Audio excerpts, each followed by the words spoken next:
Sonia Massey is calling for legislative action after she was shot and killed by a sheriff's deputy when she called 911 for help. Courtney's following this story from the newsroom. Courtney.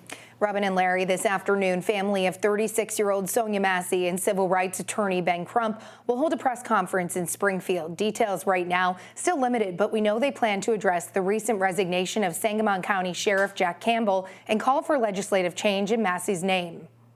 Sonia Massey! Justice for Sonia Massey! The early July killing of 36-year-old Sonia Massey sparking calls for change across the nation.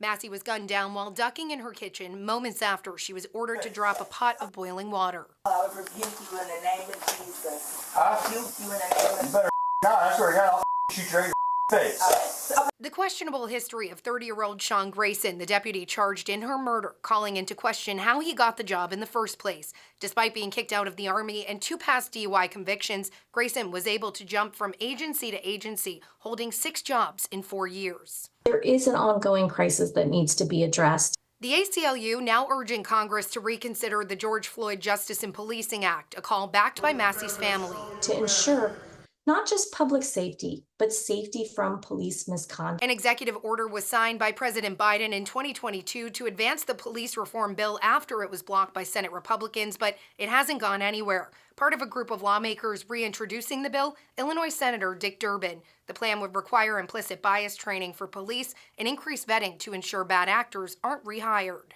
Which would establish a registry for police and law enforcement, so there'd be no surprises. The executive director of the National Sheriff's Association calls Massey's killing tragic, but also believes the bill is a, quote, obvious ploy. He was against the same reforms 4 years ago, arguing an overhaul would only undermine police safety, but says he is open to revisiting it. The salient point is that justice can work when there's transparency. County Sheriff Jack Campbell announced last Friday he will retire amid outcry over Massey's killing and scrutiny over the hiring of Grayson. At a meeting in Sangamon County Tuesday, one person after another took the mic to call for an independent investigation and more funds dedicated to train officers on how to handle mental health crises. Instead, I'm going to be using my time to let the board know that his resignation is not enough.